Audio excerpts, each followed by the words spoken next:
Me parece que están todos, ¿no? Inge, Ahora sí ¿Me puede. pueden Sí, agregar a... ¿ves? Ah,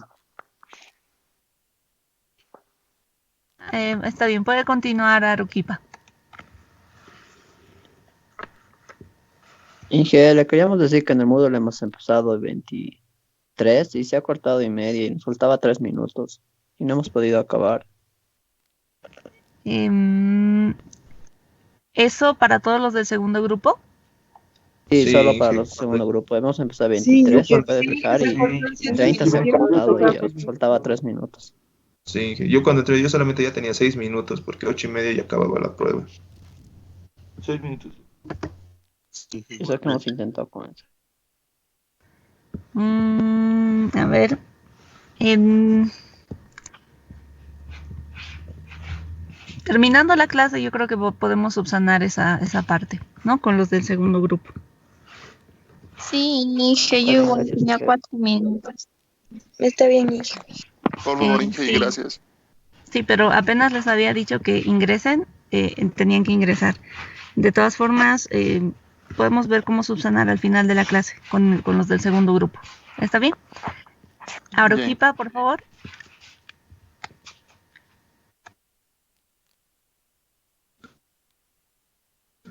Ahora sí.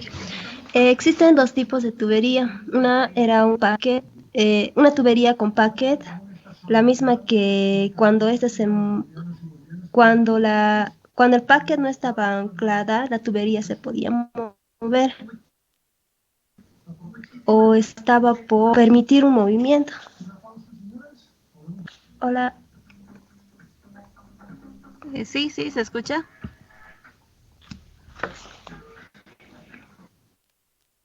Ahora sí. Ya. No es que el packer no esté anclado. No, hablamos de que la tubería no está anclada. El packer sí está anclado, pero permite, en un primer caso, el packer permite que la tubería se mueva. El packer está anclado, pero está permitiendo que se mueva la tubería. Y en el otro caso, el packer no deja que la tubería se mueva. En este caso hablamos de una tubería anclada y en el otro caso hablamos de una tubería no anclada. El packer sí está anclado, lo que no estaría anclado es la tubería. No, en este caso la tubería se puede mover porque se anticipa de que pueden experimentar diferentes fuerzas que pueden dañar a la tubería, pueden hacer que la tubería se doble, puede causar hinchamiento, por ejemplo. Entonces, si se anticipa estas fuerzas o presiones también, se permite o se deja que esta tubería se mueva. Y en el otro caso, cuando la tubería está anclada, la tubería no se puede mover dentro del packer.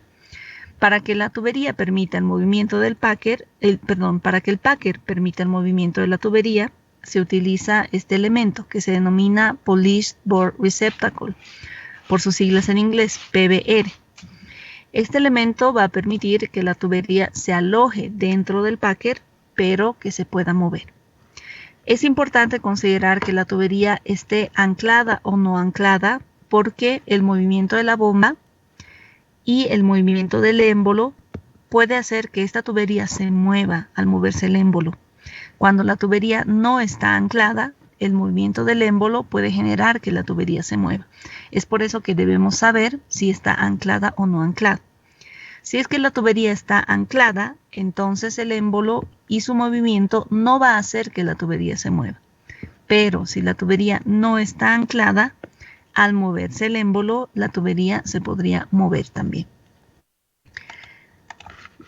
Vamos a continuar entonces. ¿Qué es lo que nos permite calcular este método? La longitud del stroke, el desplazamiento de la bomba, las cargas máximas sobre la barra pulida, las cargas mínimas, el torque máximo, la potencia en la barra pulida y el requerimiento del contrapeso. Vamos a ir identificando esto mejor con un ejercicio. Cómo calculamos cada uno de estos términos, ¿no? Longitud del stroke del pistón, denominado SP en pulgadas. El desplazamiento de la bomba, que puede ser simbolizado como PD o BP en barriles por día. Cargas máximas sobre la barra pulida en libras, simbolizado como PPRL, Peak Polished Rod Lift. Cargas mínimas en la barra pulida, MPRL en libras. Torque máximo, que puede estar simbolizado por PT o TP en pulgadas por libra. Potencia en la barra pulida, en HP, PRHP, Polished Rod Horsepower, ¿no? Potencia en la barra pulida. Y el requerimiento del contrapeso en libras. Habíamos visto esta carta dinamométrica y habíamos mencionado que esta región representa a la carga del émbolo o al peso del fluido en el émbolo. Este punto representan las cargas mínimas en el bombeo mecánico. Este punto representa las cargas mínimas. Este punto representa las cargas máximas. Las cargas mínimas, recordemos, se dan en la carrera descendente y las cargas máximas se dan en la carrera ascendente. La longitud del stroke es la longitud a la que se extiende esta carta dinamométrica, ¿no? La longitud en la que se va a extender la carta dinamométrica. Ese es la longitud del stroke. Identificando estos términos ya en el método API, tenemos también diferentes siglas que, como les había dicho, debían investigar o averiguar. Esto les voy a pasar también. SP, carrera del émbolo en pulgadas. PD es el desplazamiento de la bomba o el caudal. Cargas máximas, cargas mínimas. PT es la torsión máxima. HP en la barra pulida. Contrapeso requerido. Área del émbolo. Área de las varillas, AR. H es el nivel de fluido. LT es la profundidad de la bomba. N, velocidad de bombeo. S, la longitud del stroke, en este caso considerando la longitud de la barra pulida. dP es el diámetro del émbolo. G, gravedad específica del fluido. MR, el peso por unidad de longitud de las varillas en el aire. Peso de las varillas en el aire en libras por pie. Otros términos que se utilizan para la unidad de bombeo mecánico en el diseño API. ER es la constante de elasticidad de las varillas. FC es el factor de frecuencia útil en el diseño de varillas. ET es la constante de elasticidad de la tubería. FO, carga del fluido. KR, constante de elasticidad de la sarta de varillas.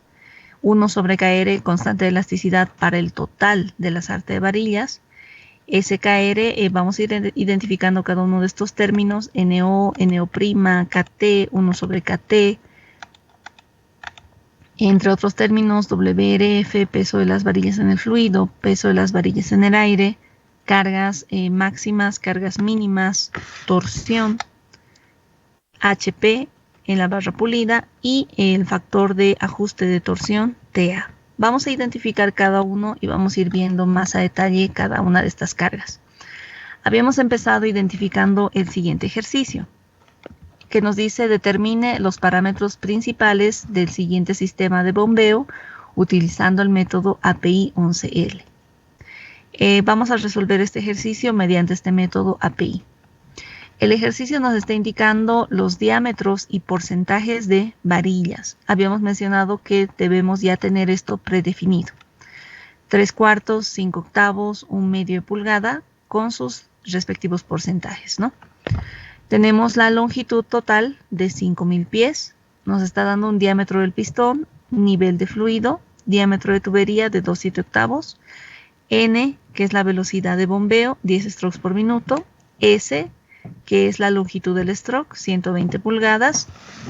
G, gravedad específica del fluido.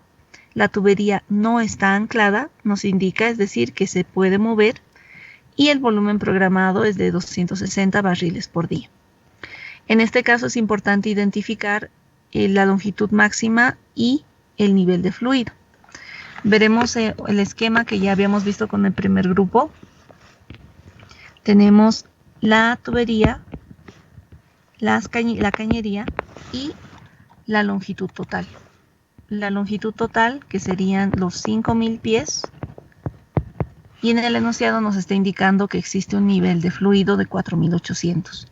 Si el nivel de fluido es menor a la longitud total, significa que el fluido no está alcanzando a superficie. Aquí estaríamos considerando los 4800. El fluido no alcanza superficie, por lo que este pozo del enunciado no está produciendo. Tenemos el nivel o la profundidad total, 5000 pies, y el nivel de fluido que solamente alcanza 4800 pies. Significa que este fluido no está alcanzando superficie y este pozo no está produciendo. Aplicando el diseño de bombeo mecánico, lo que se quiere hacer es que este pozo vuelva a producir y que tenga un caudal de 260 barriles por día. ¿Alguna pregunta hasta ahí?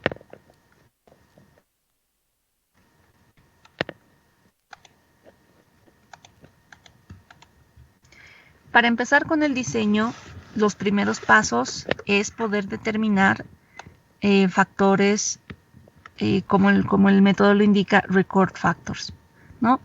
En estos factores debemos determinar en el paso 1 el peso de las varillas en el aire o especificar el peso de las varillas en el aire, ER, que es la elasticidad de las varillas, FC, denominado factor de frecuencia, y ET es la elasticidad de la tubería. En estos factores, el record factor, los primeros pasos del método es paso 1, peso de las varillas en libras por pie. Paso 2, la elasticidad de las varillas. Paso 3, el factor de frecuencia, identificar el factor de frecuencia. Y ET, que es la elasticidad de la tubería. Cada uno de estos parámetros los podemos identificar en tablas. Como habíamos dicho, el método requiere de tablas, gráficas y ecuaciones. ¿Hasta ahí alguna pregunta?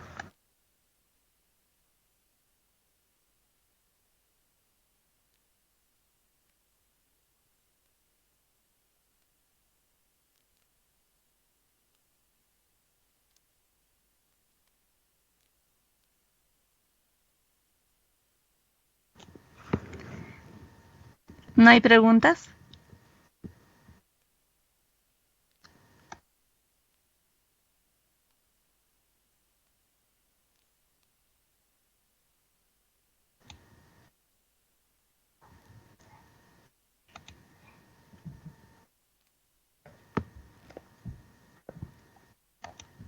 Dije, ¿Sí?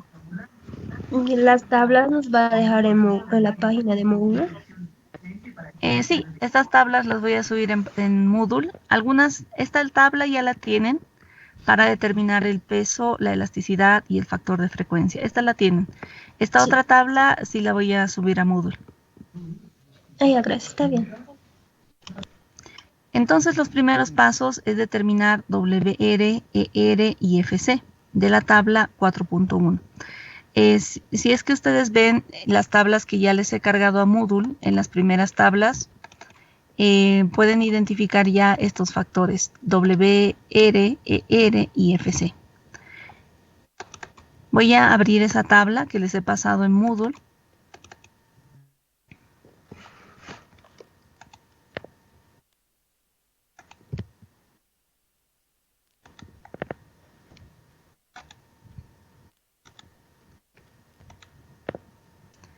Aquí tenemos la tabla, ¿no?, de los arreglos de varillas. Habíamos visto 44, 54, etcétera.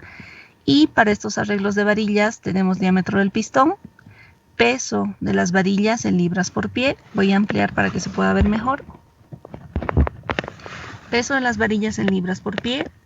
La constante de elasticidad en las varillas en libras por pie. Esta constante es ER. Y el factor de frecuencia, FC.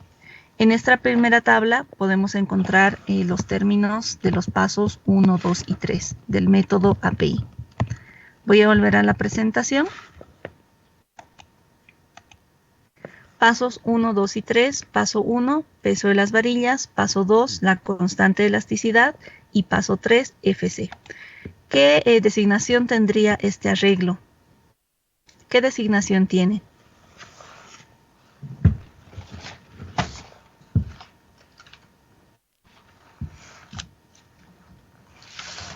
¿65, Inge?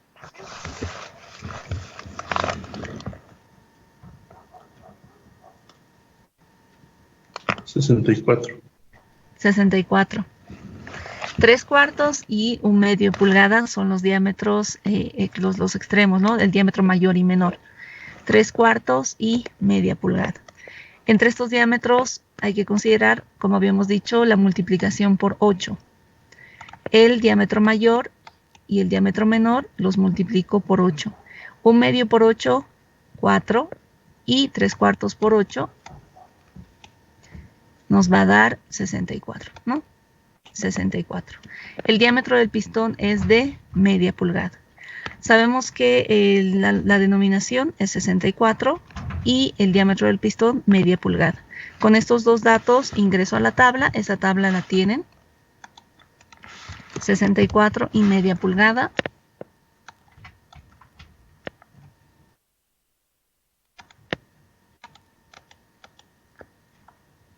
Inge, ¿Sí? creo que no es media pulgada, sino pulgada y media. Pulgada y media. Sí, exacto.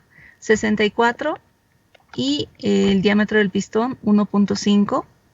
Y con estos datos podemos considerar toda esa fila. Verificamos los porcentajes que nos indica el enunciado para los diferentes diámetros de varillas. 42.3 para la de 3/4 es el mismo porcentaje, 42.3. 40.4 para la de 5/8, 40.4 para la de 5/8 y 17.3 para la de media pulgada. 17.3 para la de media pulgada. Estaríamos entonces con esta fila de datos, ¿no? 1.5 pulgadas del diámetro del pistón, denominación 64, y ya podemos tomar los datos de esta fila, identificando que todos corresponden a esta fila. Peso de las varillas en libras por pie, 1.275. Constante de elasticidad, 1.232 por 10 a la menos 5. Y el factor de frecuencia, 1.184. Todos estos datos entonces los podemos copiar ya en este primer paso. Peso de las varillas, constante de elasticidad y el factor de frecuencia. Voy a generar otra tabla para que podamos ir llenando ahí los datos.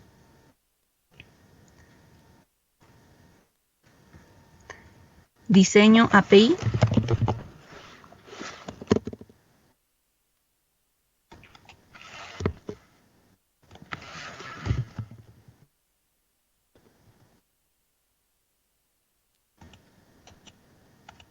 En la primera etapa ya hemos identificado los datos y lo que hay que calcular son los factores record factors.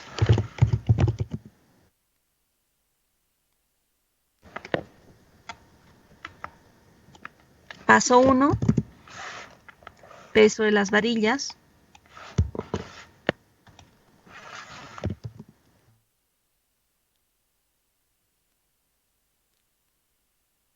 De acuerdo a la tabla, identificamos el peso de las varillas de 1.275 libras por pie.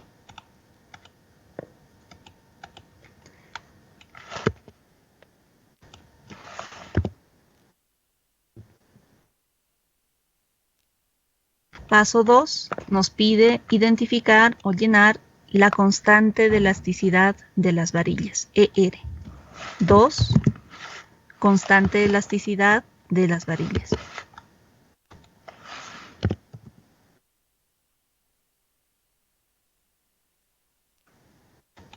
De acuerdo a tablas, esta constante de elasticidad en pulgadas por libra pie es de 1.232 por 10 elevado a la menos 5.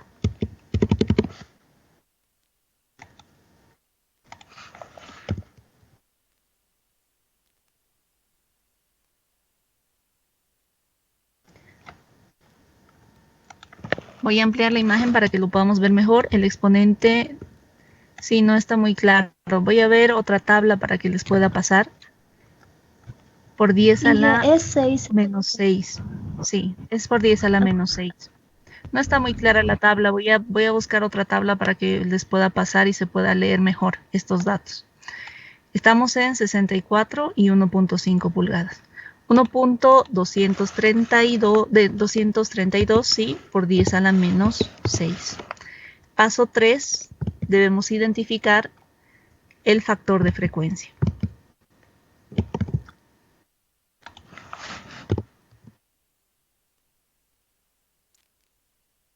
Factor de frecuencia de la siguiente columna, FC, que es 1.184, ¿no? Frequency factor 1.184. Hasta ahí tenemos los primeros pasos, paso 1, paso 2, paso 3 y los factores record factor. Paso 4 es determinar la constante de elasticidad de la tubería. ¿Recuerdan que en producción 2 hemos visto tablas de tuberías?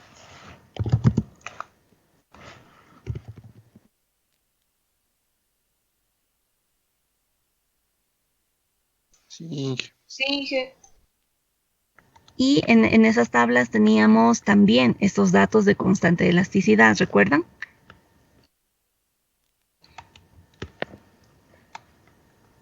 Voy a abrir una de esas tablas para que lo podamos identificar.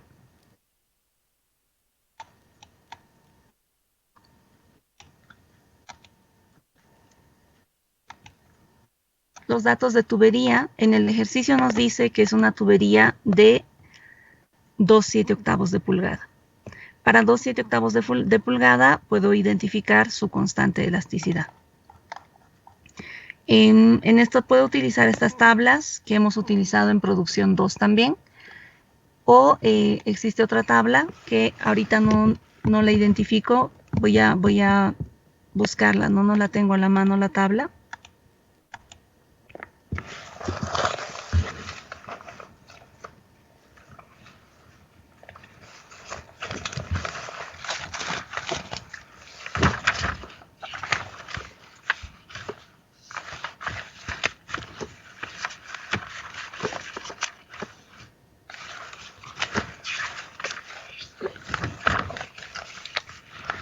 La otra tabla se las voy a subir al Moodle y ahora solamente les voy a dar el dato de esta constante de elasticidad. Se la voy a subir al Moodle la tabla para que la tengan más clara. Para una tubería de 2/7, esta constante de elasticidad es de 0.221 por 10 a la menos 6.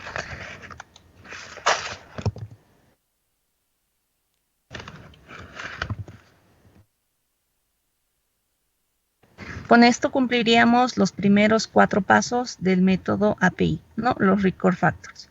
Estos 3 pasos, paso 1, paso 2, paso 3, de la tabla que ya tienen, peso de las varillas, elasticidad, factor de frecuencia. Y la constante de elasticidad de la tubería que se las voy a pasar. Esa tabla se las voy a mandar. Como siguiente paso, pasos 5, 6, 7, 8, 9, 10 y 11 del método API, es calcular variables no dimensionales. Estas variables no dimensionales son variables que especifica el método en las que tenemos FO, 1 sobre KR, SKR, FO sobre SKR, N sobre NO, N sobre NO' y 1 sobre KT. FO es la carga del fluido en el pistón. ¿Cuál es el esfuerzo que genera el fluido en el pistón? Paso 6, 1 sobre KR, es 1 sobre la elasticidad de las varillas. Vamos a ir calculando paso a paso. Calcular variables no dimensionales. La siguiente sección del método API es el cálculo de variables no dimensionales. Como paso 5, tenemos el cálculo de la carga del fluido en el pistón, FO.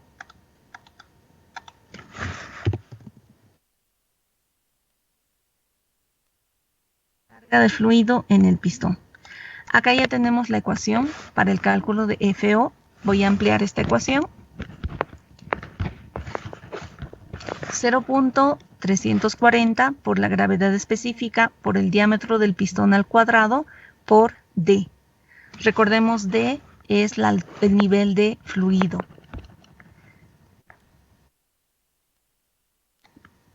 D es el nivel de fluido. 4800.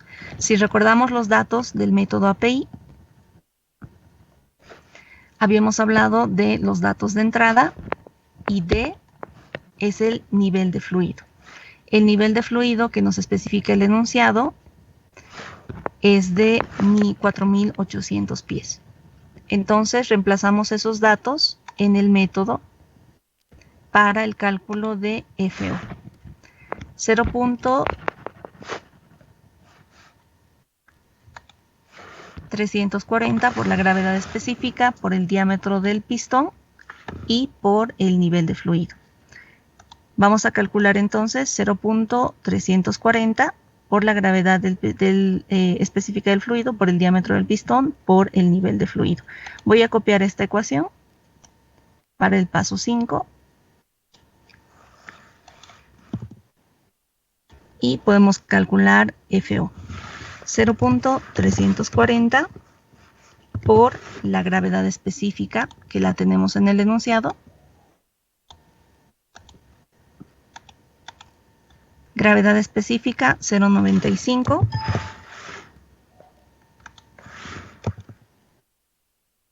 por el diámetro del pistón al cuadrado. El diámetro del pistón es de 1.5 por el nivel de fluido de 4800 pies. ¿Cuánto es la carga de fluido? ¿Cuánto les da ese cálculo, por favor?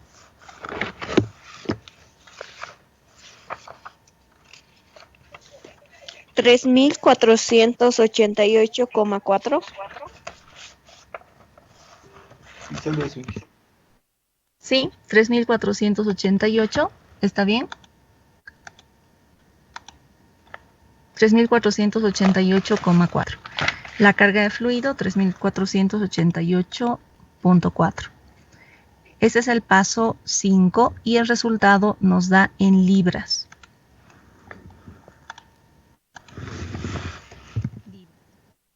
Paso 6, debemos determinar 1 sobre KR.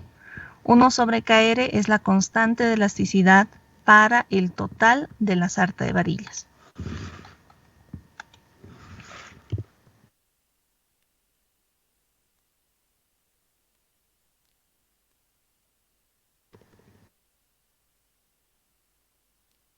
Ya hemos determinado esta constante de elasticidad en el paso 2, elasticidad de las varillas. En este paso, 1 sobre KR es igual a la constante de elasticidad por la longitud total. Esta constante de elasticidad ya la tenemos, 1.232 por 10 a la menos 6.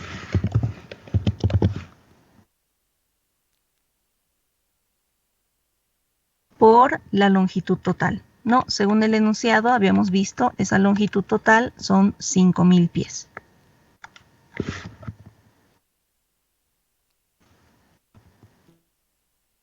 ¿Cuánto es el resultado? ¿Les da eso? ¿Está bien?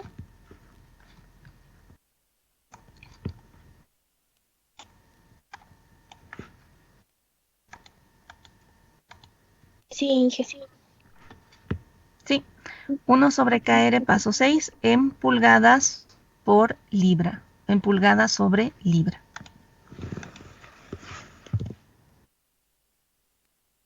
Paso 7, SKR. ¿Qué es SKR? Voy a ampliar la presentación. Dice libras de carga necesaria para alargar el total de la sarta de varillas una longitud igual a la barra pulida. Eso significa el término SKR. Libras de carga necesaria para alargar el total de la sarta de varillas una longitud igual a la barra pulida. ¿Cómo determinamos este término? Es igual a S, que es la longitud del stroke, dividido entre 1 sobre KR. 1 sobre KR que se ha calculado en el paso 6.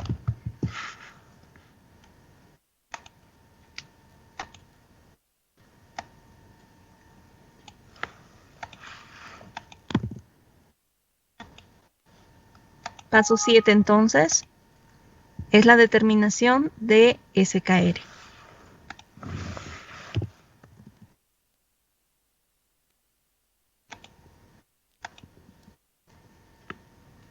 La longitud del stroke en el enunciado tenemos 120 pulgadas, 120 dividido entre 1 sobre KR, 120 entre el resultado del paso 6.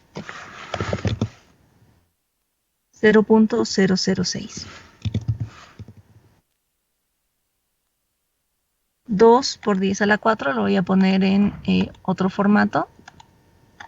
Sí, 20.000, ¿no? ¿Les da ese resultado? ¿Está bien? Libras.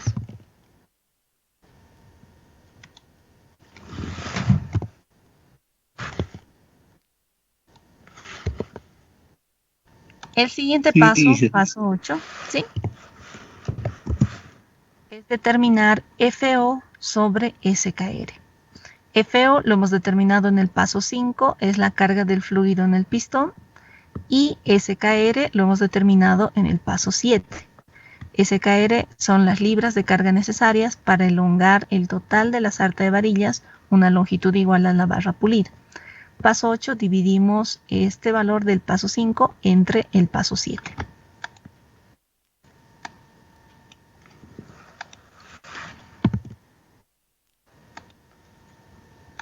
El resultado del paso 5 sobre el resultado del paso 7. En el paso 5 teníamos 3.488.4 dividido entre el resultado del paso 7, 20.000. ¿Está bien el resultado?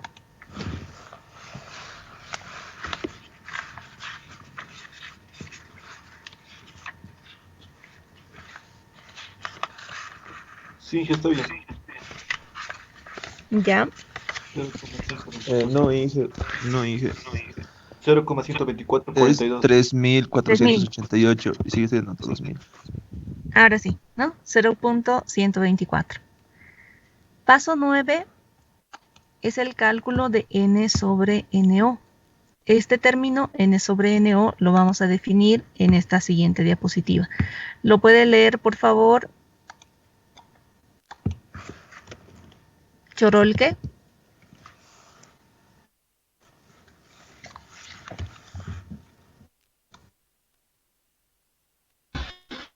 Sí, NO y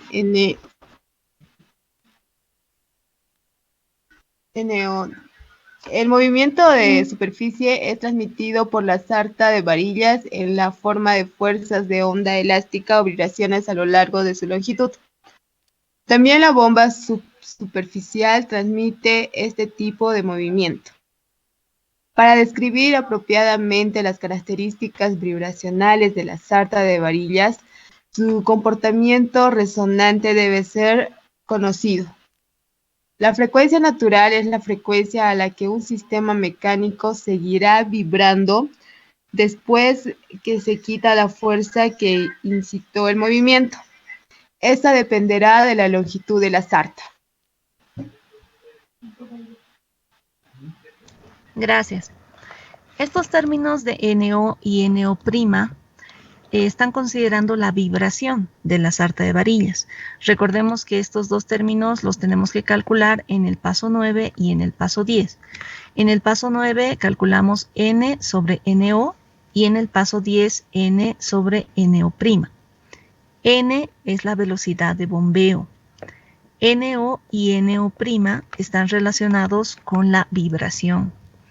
El movimiento de superficie, dice, es transmitido por la sarta de varillas en la forma de fuerzas de onda elástica o vibraciones a lo largo de su longitud. En superficie tenemos la unidad de bombeo que está realizando el movimiento reciprocante de la carrera ascendente y descendente, y este movimiento se transmite, como ya conocemos, a través de la sarta de varillas que se conectan con la bomba. Pero al transmitirse este movimiento de la carrera ascendente y descendente, también se genera vibración en la sarta de varillas. A través de esta sarta también se va a generar cierta vibración. También, dice, la bomba subsuperficial transmite este movimiento. A través de las varillas se transmite cierta vibración hasta la bomba. Para describir apropiadamente esta característica de vibración de la sarta de varillas, su comportamiento resonante debe ser conocido. En este caso hablamos de una frecuencia natural. Dice que es la frecuencia a la que un sistema mecánico seguirá vibrando después de que se quita la fuerza que incitó el movimiento. Estamos considerando esta frecuencia natural. Estamos realizando el movimiento de las carreras ascendente y descendente, y la frecuencia natural del material es saber cuánto tiempo sigue vibrando después de que se quite la fuerza, ¿no? ¿Cuánto tiempo seguirá vibrando después de que se quite la fuerza? Por ejemplo, yo aplico una fuerza, no sé si recuerdan ese capítulo de los Simpson. Hay un capítulo en el que el personaje Homero le golpean el estómago y sigue vibrando. Esa es la frecuencia natural. Cuando se quita la fuerza, hay que determinar en cuánto tiempo sigue vibrando. Esto depende de la longitud de la sarta. Mientras mayor sea la longitud, esa vibración va a tardar más en detenerse. A eso hacen referencia estos términos N y NO'.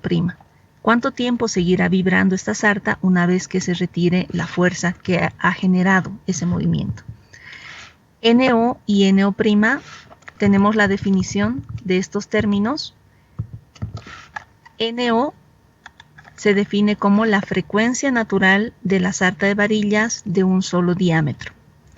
Y NO' se define como la frecuencia natural de la sarta de varillas combinadas. Frecuencia natural de la sarta de varillas de un solo diámetro, considerando que la sarta estaría conformada por varillas de un solo diámetro, y NO', frecuencia natural de la sarta de varillas combinadas. Recordemos que frecuencia natural se define como cuánto tiempo se mantendrá vibrando una vez que se retire la fuerza que ha generado esa vibración. Vamos a determinar en estos pasos 9 y 10 cuál es esta frecuencia natural. Para determinar esta frecuencia natural o la relación entre la velocidad de bombeo y la frecuencia natural, vamos a multiplicar N, que es la velocidad de bombeo, por L, que es la longitud total, dividido entre 245.000. ¿Pueden hacer ese cálculo del paso 9, por favor?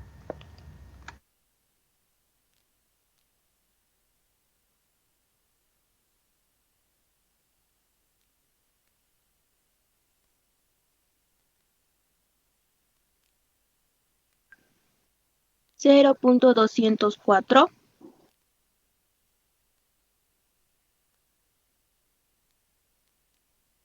¿Sí? ¿Alguien más? Verificaremos, por favor. Sí, que sale eso.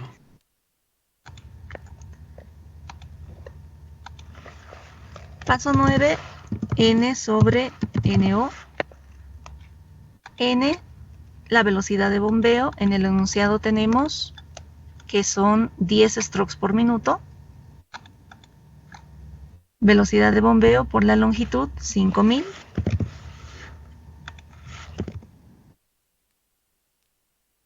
Dividido entre 245.000. 0.204. Es correcto. En el paso 10, N sobre NO'. Calculamos N sobre NO'.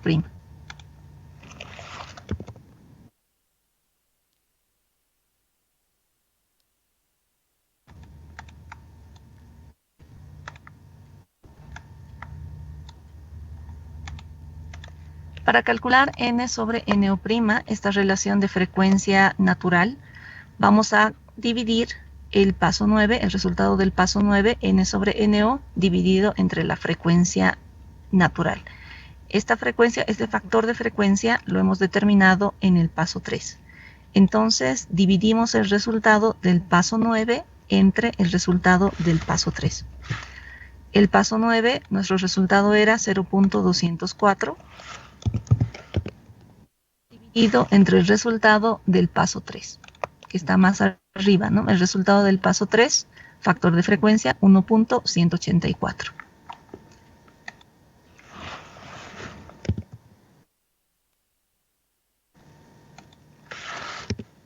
0.172. ¿Está bien? Sí, hija. Vamos por el paso 11. 1 sobre KT.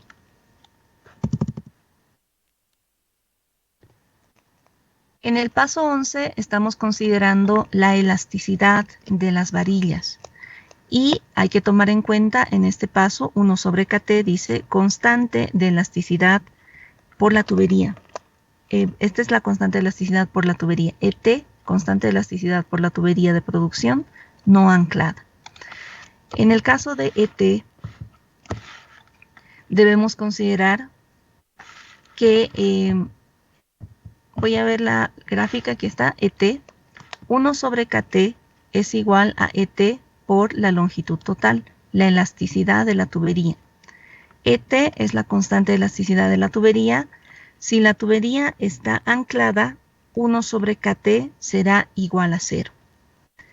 En el ejercicio nos dice que la tubería no está anclada. Vuelvo al enunciado, nos está indicando que la tubería no está anclada, tubería no anclada. Este concepto de tubería anclada o no anclada se lo toma en cuenta en el paso 11. Si la tubería está anclada, este paso 11 se lo considera 0. Directamente se incluye el valor de 0. Si la tubería está anclada, directamente en el paso 11 ponemos el valor de 0. Si la tubería no está anclada, entonces sí consideramos la multiplicación de la constante de elasticidad de la tubería por la longitud total. En este ejercicio la tubería no está anclada, por lo tanto multiplicamos la constante de elasticidad por la longitud total y determinamos la constante de elasticidad para la tubería de producción. 1 sobre KT, multiplicamos el valor de la elasticidad de la tubería que se ha determinado en el paso 4 por la longitud total. Voy a verificar este dato, paso 4, teníamos 0.221 por 10 a la menos 6. 0.221 por 10 elevado a la menos 6 por la longitud total, 5.000 pies.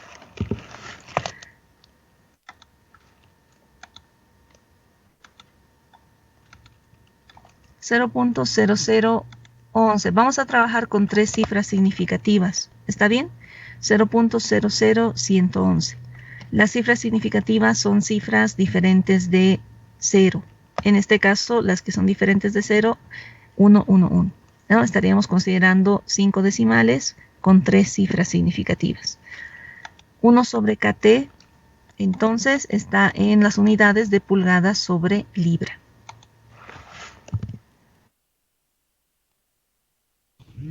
Con eso completamos el paso 11. ¿Sí?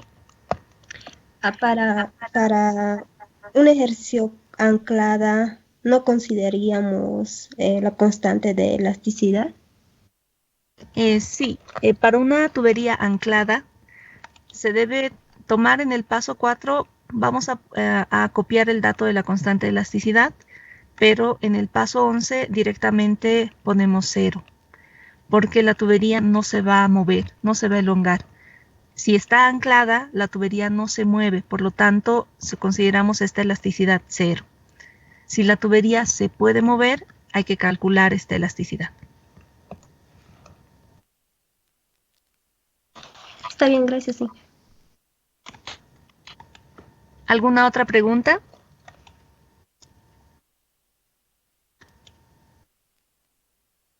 Bien. Estamos entonces en el paso 11. Una vez cumplido el paso 11, vamos a la siguiente etapa de cálculos, que son los cálculos para la carrera del émbolo y desplazamiento de la bomba. Carrera del émbolo y desplazamiento de la bomba.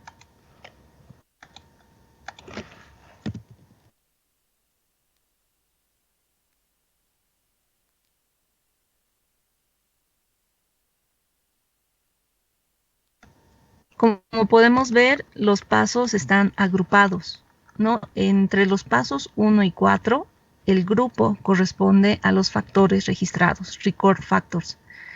Desde el paso 5 hasta el paso 11, el grupo de estos pasos se denomina cálculo de variables no dimensionales. Y para los siguientes pasos, este grupo se denomina carrera del émbolo y desplazamiento de la bomba. En la carrera del émbolo debemos determinar paso 12 SP sobre S.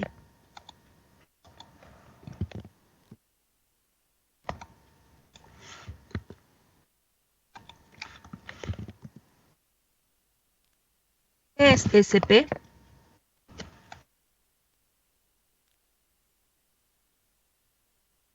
¿Carrera del pistón o del émbolo?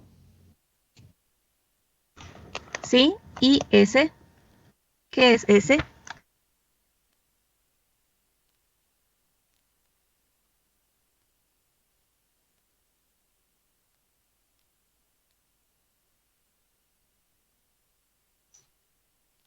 Es la longitud de la carrera de la varilla polilla.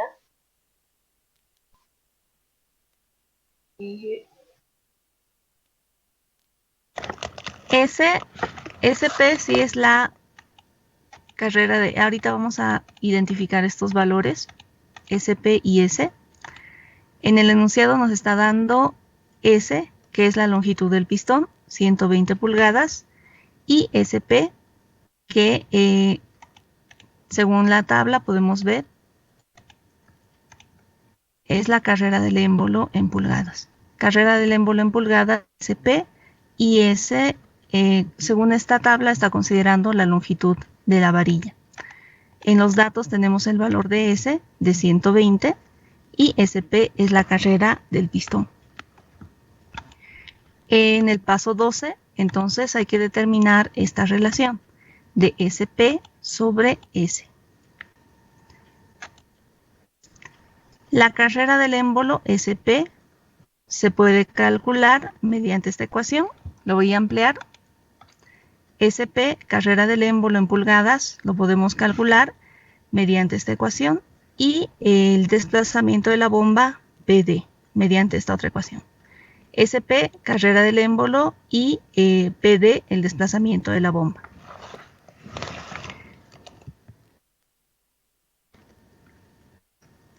De acuerdo a los pasos del método,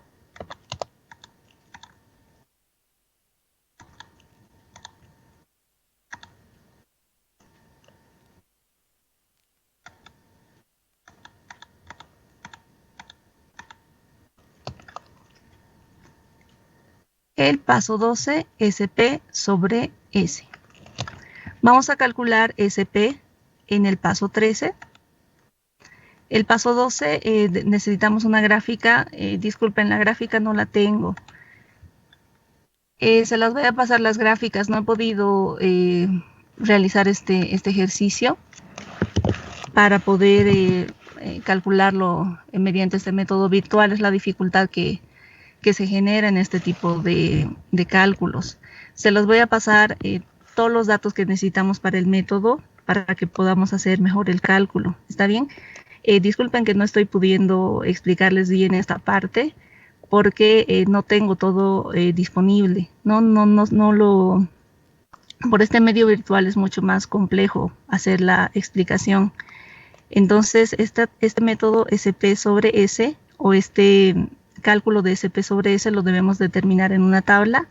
No la tengo ahora. Van a disculpar la verdad. En este caso es mucho más complejo poder hacerlo de forma virtual. Veremos el paso 13, SP. Inge, ¿Sí? ¿cómo está? Le quería pedir un favor. Hoy día me tengo que ir a comprar al mercado. No sé si podría abandonar la clase. Sí, no hay problema.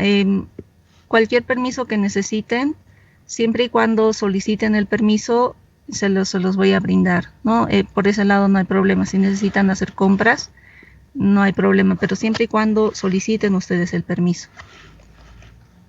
Listo, gracias Inge, muchas gracias. Hasta luego. ¿Está bien? Hasta luego. Vamos al paso 13, por favor. En el paso 13 debemos determinar SP sobre S por el valor de S menos FO sobre KT. ¿no? Algunos de estos datos los hemos determinado ya en pasos anteriores. Como les decía, no tengo muy bien el cálculo, van a disculpar que no lo haya podido preparar. Me gustaría detener ahí el método para que les pueda explicar mejor.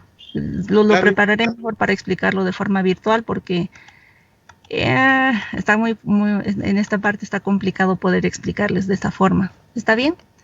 Disculpen que no lo haya podido preparar mejor para el método virtual. Voy a ver otra forma de explicarles de forma virtual para que no haya problemas con este método. ¿Está bien?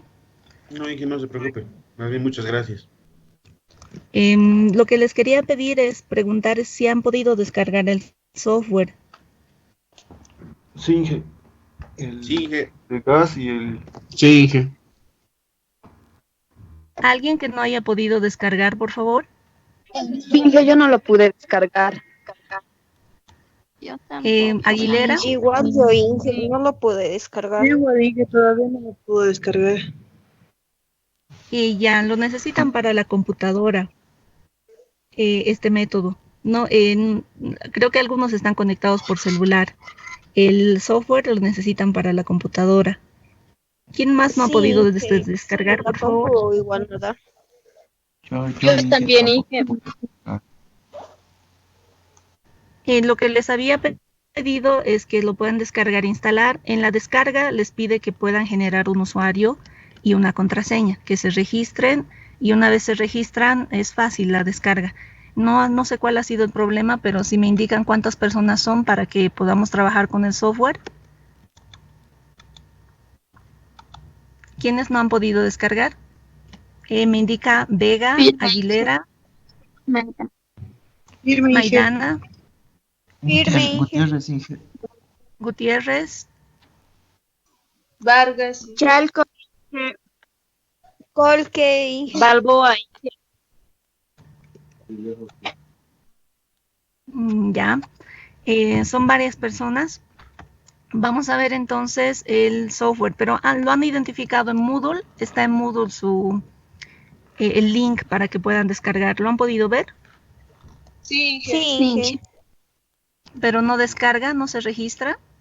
¿Se han registrado para descargar con usuario y contraseña? Sí, Inge, yo me creé el usuario, pero cuando quise descargar no me permitía igualmente y ya no sabía qué hacer. Por si acaso, una parte donde te manda donde palabras, tienes que apretar la palabra enlace y empieza a descargar por si acaso en el último. A ver, lo voy a intentar nuevamente. Sí. Bien. O si no, tienen que entrar Inge, por segunda vez. Inge, a mí para descargar o crear mi contraseña y usuario me pedía empresa y unos datos más que la verdad no sabía cómo llenarlo.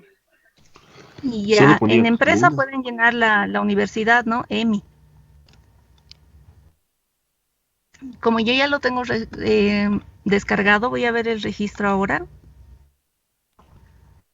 El nombre completo o el nombre con el que quieren que se les muestre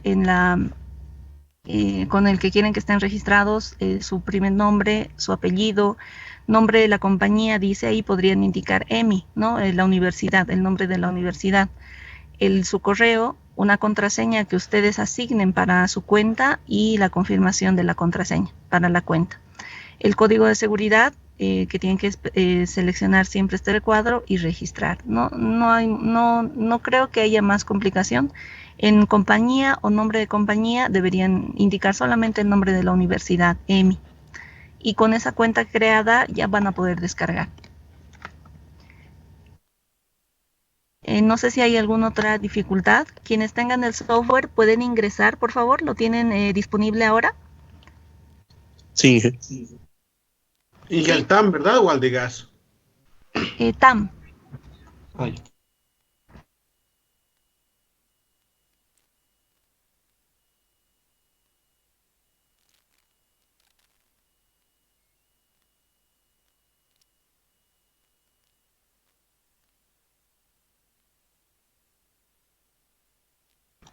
Bien, tenemos el software y en este caso podemos identificar las cartas dinamométricas que nosotros habíamos visto para bombeo mecánico.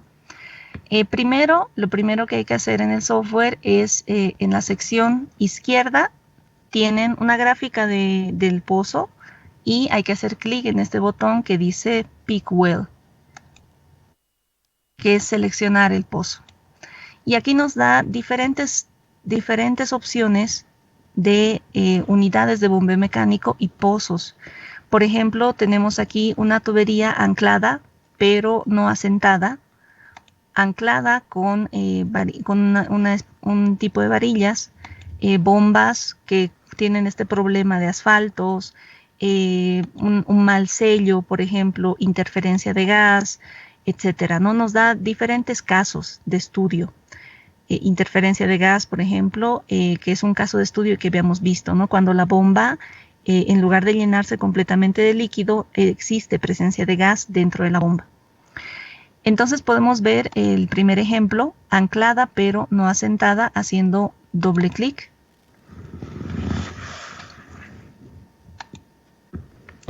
Y en la sección izquierda, en el primer botón que dice Field, podemos ver su carta dinamométrica. ¿Hasta ahí han podido ingresar? ¿Está bien? ¿Y cuál dijo que íbamos a hacer clic de Pickwell? Sí, en Pickwell, en el primer ejemplo, Anchored but not set.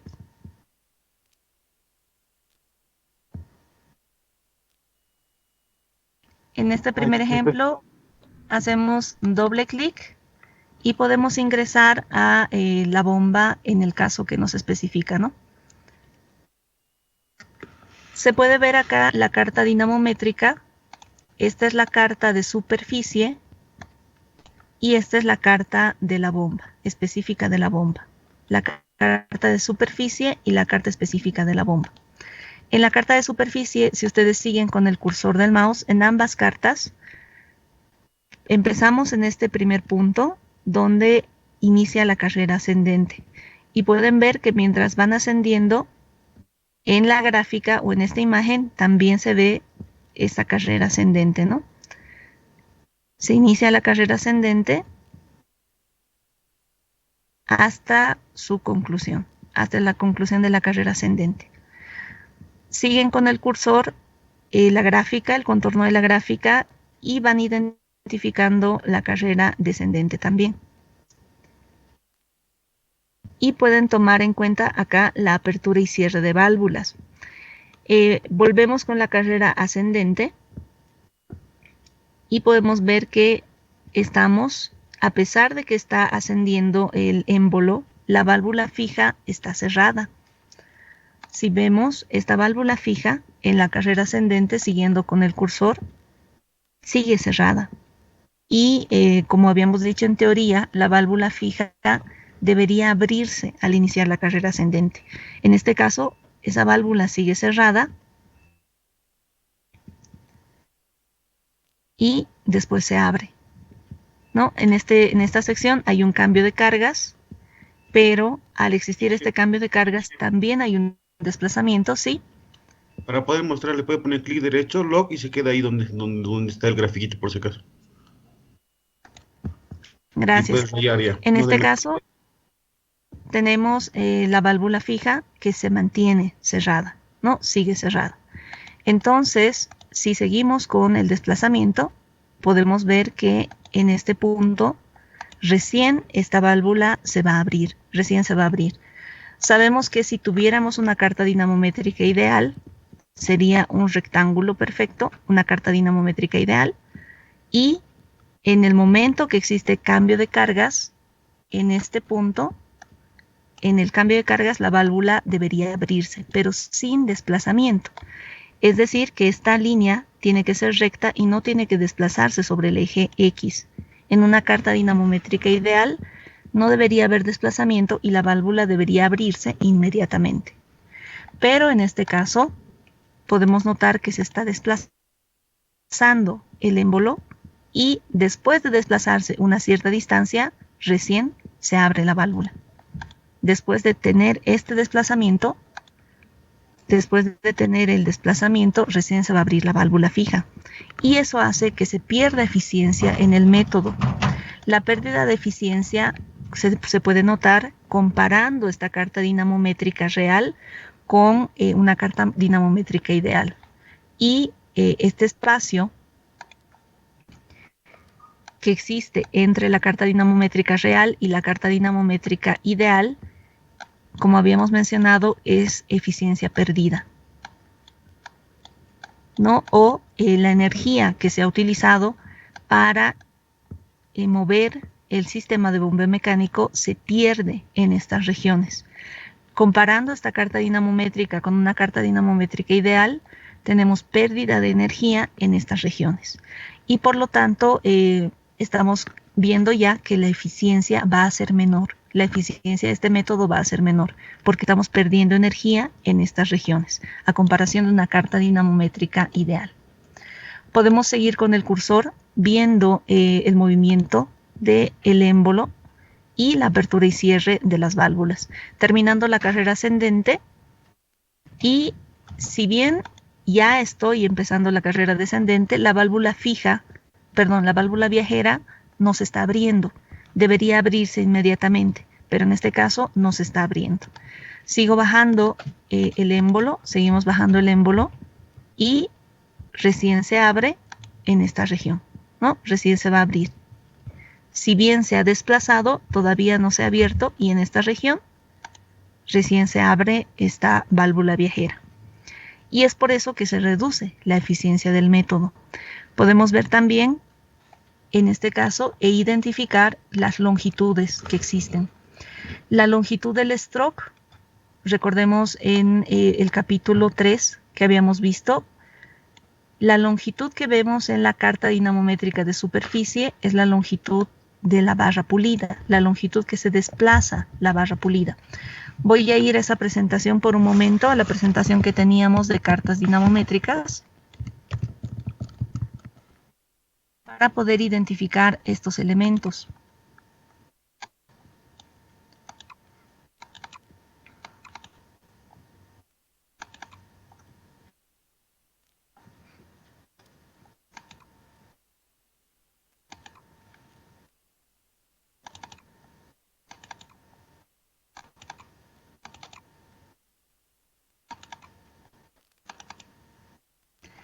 En la última sección de esta presentación de cartas dinamométricas, habíamos identificado la longitud de la barra pulida en superficie, la longitud que se desplaza el pistón y una longitud efectiva, ¿no? En esta diapositiva.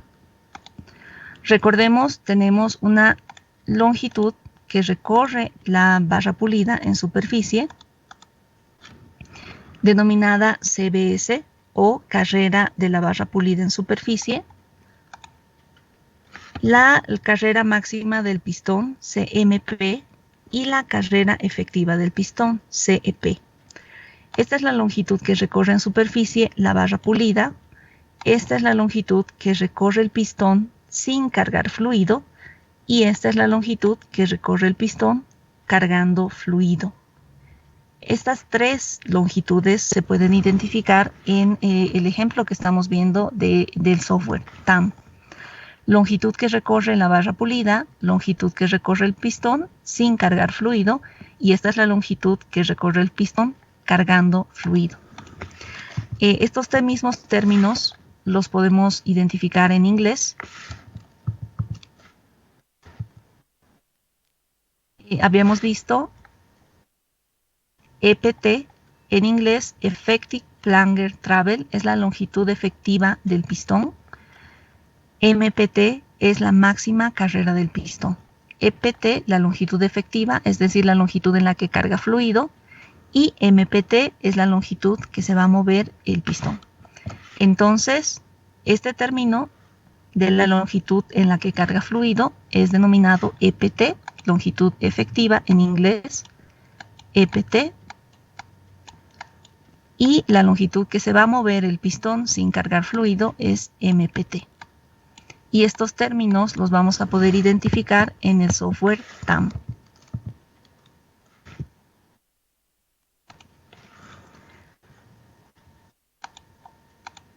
EPT, longitud efectiva, que es la longitud en la que va a cargar fluido, y MPT, longitud máxima del pistón. Si bien el pistón se mueve toda esta longitud o toda esta distancia, solamente va a cargar fluido en esta región, EPT. Vuelvo a ver la presentación. La carrera efectiva del pistón, o también denominada EPT, por sus siglas en inglés, Effective Plunger Travel, la carrera efectiva, y la longitud total en la que se desplaza es MPT. La longitud total de desplazamiento del pistón no necesariamente en toda esta longitud carga fluido, y EPT es la longitud en la que sí va a cargar fluido. Y eso podemos identificarlo en la carta dinamométrica en el software.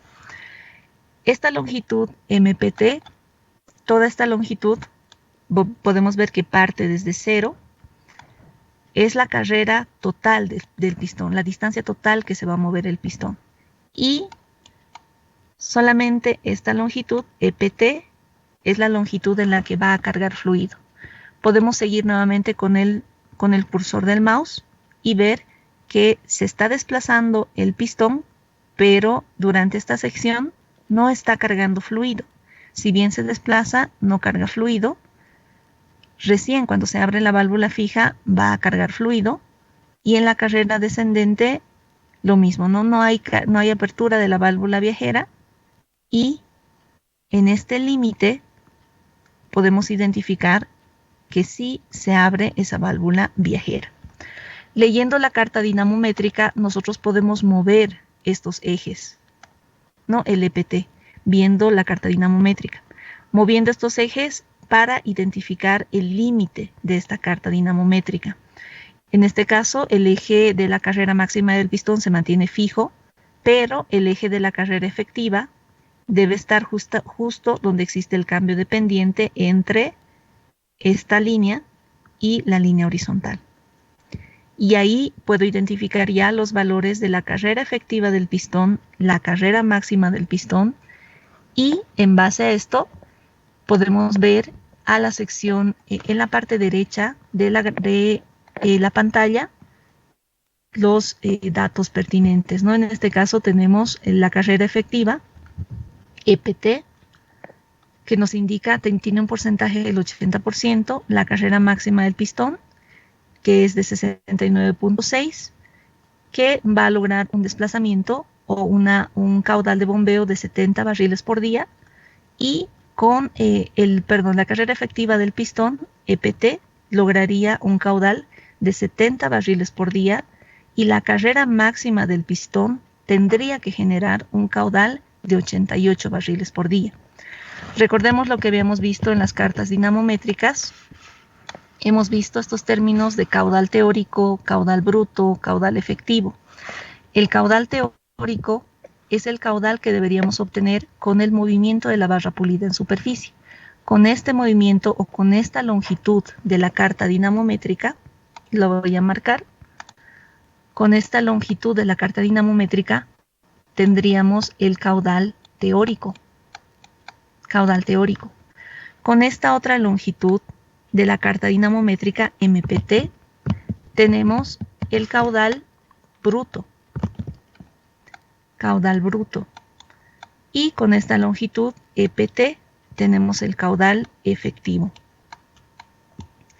En la carta dinamométrica nos está mostrando el caudal bruto que obtendríamos, que sería 88 barriles por día, y el caudal efectivo que tendríamos, que sería 70 barriles por día. ¿Hasta ahí alguna pregunta?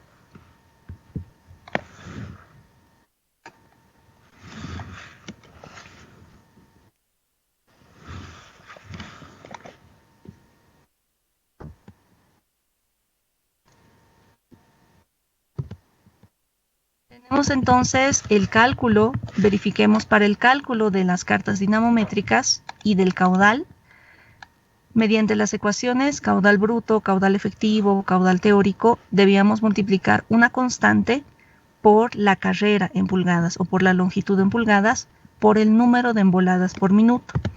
En el software ya nos da el número de emboladas por minuto, 4.8 strokes por minuto. La constante recordemos que la determinábamos en una tabla y esta constante depende del diámetro del pistón. En este ejercicio teníamos un diámetro del pistón de 2 pulgadas. En el caso del ejemplo, ¿qué diámetro del pistón tendremos? ¿Cuál será el diámetro del pistón?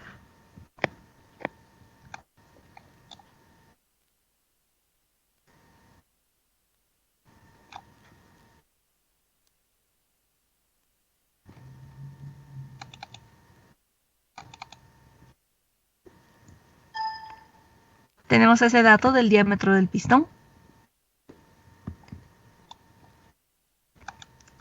Si vemos en la sección izquierda, tenemos el botón Edit y en este botón podemos ver los datos del pozo, ¿no? Nuevamente en la sección izquierda, donde está la gráfica del pozo, podemos hacer clic en el botón Editar, Edit, y va a aparecer una ventana con los datos del pozo.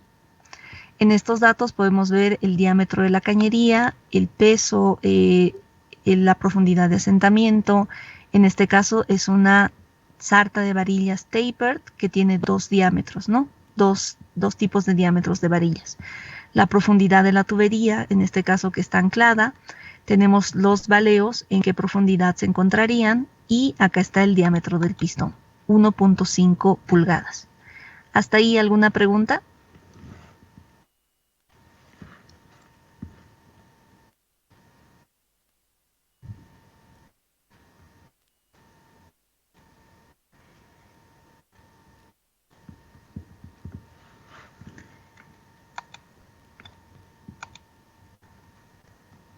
Colque, ¿me puede indicar qué significa EPT y MPT?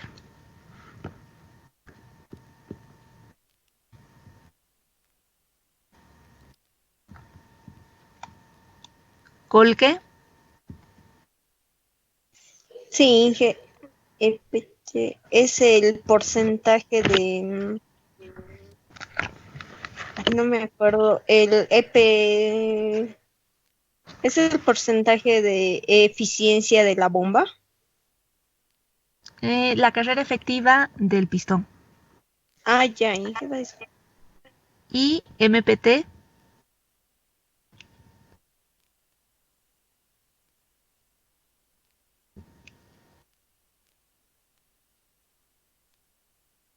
¿Qué es MPT?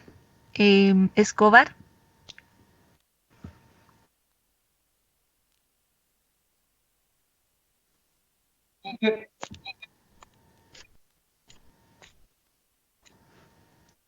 MPT, Hola, Inge, ¿qué significa? ¿escucha?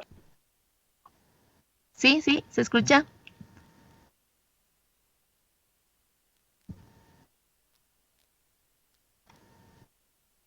¿Qué significa MPT?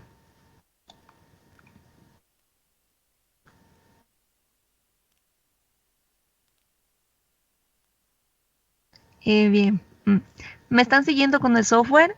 Inge, Las personas ¿sería la carrera máxima? Exacto, la carrera máxima del pistón. Entonces tenemos estos dos valores EPT, MPT, y en esta sección podemos identificar los datos que tiene el pozo con el arreglo de bombeo mecánico. Podemos identificar en estos datos el tipo de bomba, nos dice que es una bomba insertada o una bomba de tubería. Podemos cambiar el tipo de bomba también, ¿no? Una bomba insertada o una bomba de tubería. Y la localización del asiento, que puede ser superior, inferior o con un barril viajero. Podemos hacer algunos cambios, como se puede ver. Vamos a tomar en cuenta el diámetro de pistón que nos da, aunque también se puede modificar. El diámetro del pistón es 1.5. Calcularemos el caudal y verificaremos si es que nos da efectivamente este caudal que tenemos en el software. Tenemos el caudal de 70 barriles por día para una carrera efectiva y un caudal de 88 barriles por día para una carrera máxima del pistón. Calcularemos el caudal bruto. Según las ecuaciones del ejercicio, el caudal bruto se calcula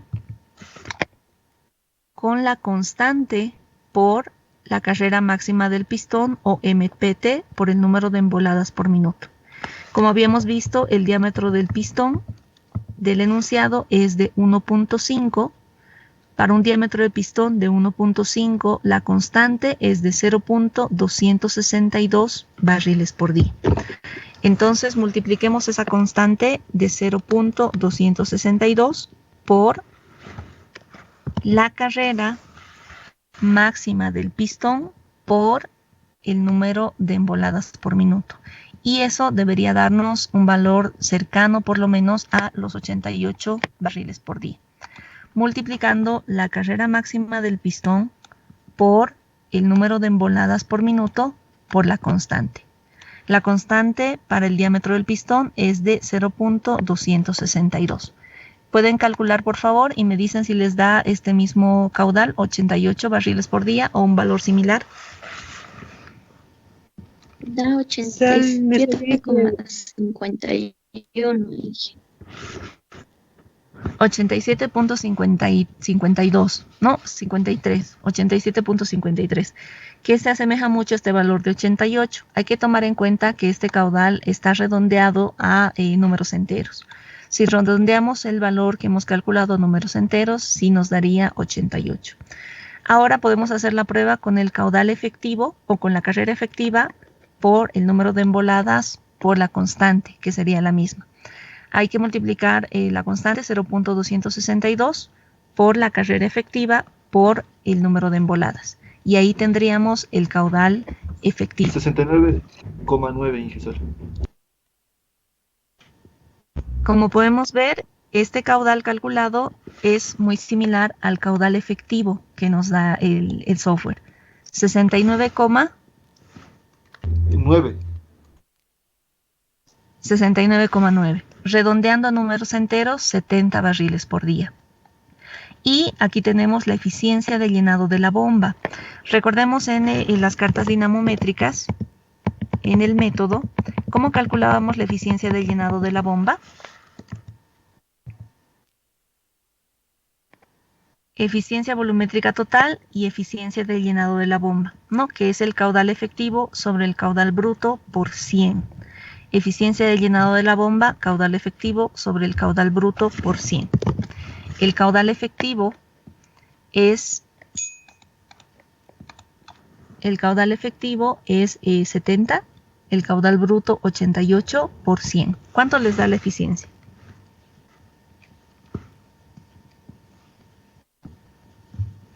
79,5. 79.5. Redondeado a números enteros, 80, ¿no? Que es el dato que nos da el software, 80%. Podemos ver acá en el software también, voy a cerrar esta otra ventana. Podemos ver en el software las diferentes carreras que van a existir. Por ejemplo, acá este ejemplo tiene 4 carreras, 4 strokes. Y si hacemos clic en estos botones, podemos identificar cuál es el comportamiento de la carta dinamométrica para cada carrera. Esta es la carta para la primera carrera. La carta para la segunda carrera, podemos ver que tiene cierta variación. Y la tercera y la cuarta carrera, ¿no? Cada carrera, es decir, cada conjunto de movimientos ascendente y descendente forman una carrera. El movimiento ascendente y descendente forman una carrera. Entonces de acá tenemos registrado en este ejemplo 4 carreras. ¿Alguna pregunta hasta ahí?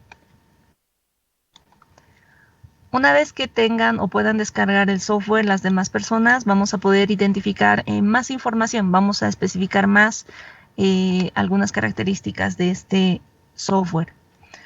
En este caso, podemos identificar también las carreras en esta opción que dice Events, ¿no?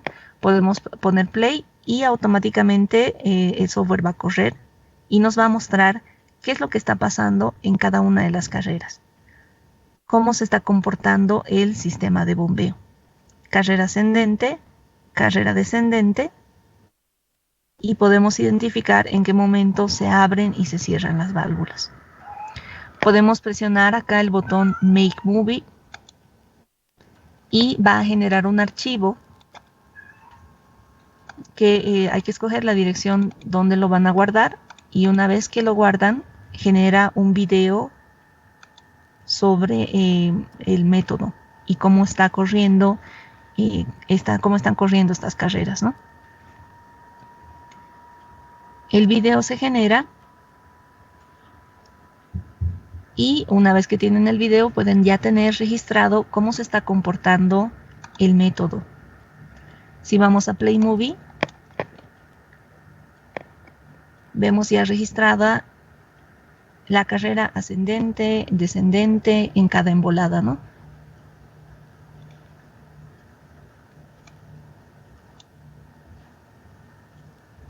El tiempo también nos está indicando en segundos. Ese es el stroke 2. Stroke 3, la tercera carrera.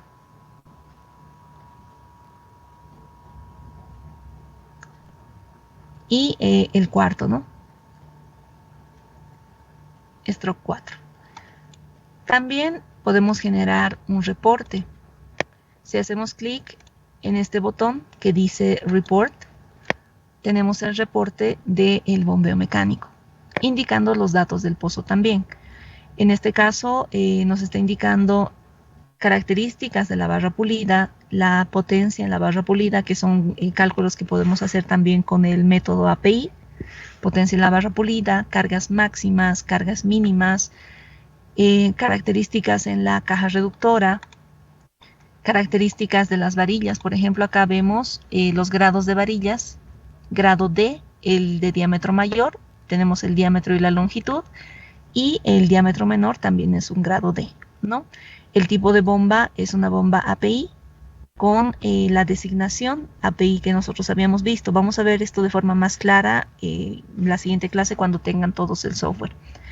El caudal de producción que estaríamos obteniendo, 33 barriles por día, en este caso de petróleo, agua, 9 barriles por día, y gas, en miles de pies cúbicos estándar por día. La eficiencia volumétrica, 79.9, que habíamos calculado, en este caso sí identifica decimales, y algunos comentarios y recomendaciones. Por ejemplo, acá nos dice que la tubería no está anclada, que se tiene una tubería no anclada. Otras características que podemos identificar es la carta dinamométrica como tal en superficie, y en cuanto a la unidad de bombeo, el fabricante LF, ¿no? Esta abreviación viene de la empresa Lufkin, o hace referencia a la empresa Lufkin. La descripción de la unidad de bombeo es API M. ¿Qué significa esta designación? ¿Alguien que quiera participar? Esta designación que nos indica la simulación en este caso. Dije, creo que era la unidad Mark II. Sí, Mark II. Caja de reductora de doble reducción, 228. ¿Qué significa?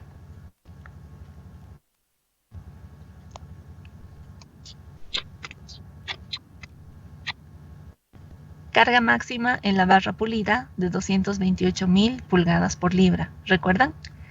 Este término, ¿qué significa? 256. ¿Qué significa el valor de 256? La longitud máxima del stroke. ¿No es la carga máxima de la barra pulida, Inge? Carga máxima en la barra pulida en libras, 25.600, ¿verdad? 25.600, carga máxima de la barra pulida. Y 100 es la longitud del stroke en pulgadas. Ya nos está identificando la designación API de la unidad de bombeo, el sentido de la rotación, que en este caso dice counterclockwise, sentido antihorario. Es una unidad Mark II con un sentido antihorario que hemos mencionado que es el único sentido al que se mueve esta unidad Mark II.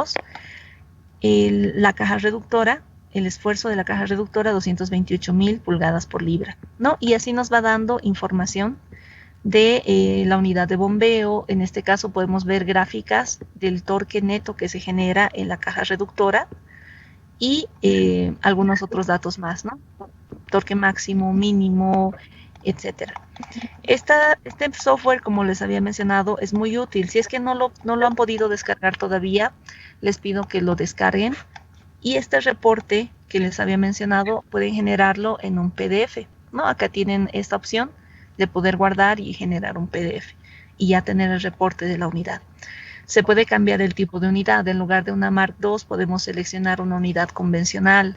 En este caso, también nos está especificando que tiene un motor eléctrico, ¿no? Un tipo de motor eléctrico con la potencia y el amperaje especificados del motor. Les voy a pedir que para la siguiente clase, por favor, puedan descargar, las personas que no tengan el software, lo puedan descargar. Y por eso, creo que ya estamos concluyendo la clase. ¿Qué hora es, por favor? Si me pueden, no lo tengo ahorita. Las 10. Ahorita veo la hora. Sí, 10 menos 5, ¿no? Tengo 10 menos 5. Yo tengo 10 menos 1. Ya. Con las personas que hayan tenido el problema con Moodle, me voy a quedar con ellos, por favor, y con los demás, con eso concluiríamos la clase. Si no tienen el software todavía, les voy a pedir que lo descarguen. La siguiente clase vamos a ir viendo un poco más a detalle algunas características del software. Está bien, quienes ya hayan terminado el Moodle sin problemas, podemos retirarnos de el Teams, y quienes hayan tenido problemas en Moodle se pueden quedar en Teams. Gracias, Inge. Hasta luego, Inge. Gracias, hasta luego. Inge, hasta luego. Hasta luego. Y yo una pregunta. Sí. Acerca del ejercicio que me acordé que quería preguntar. Estaba viendo si las tablas tenían un límite. Quería utilizar para hacer la prueba de unas varillas de 1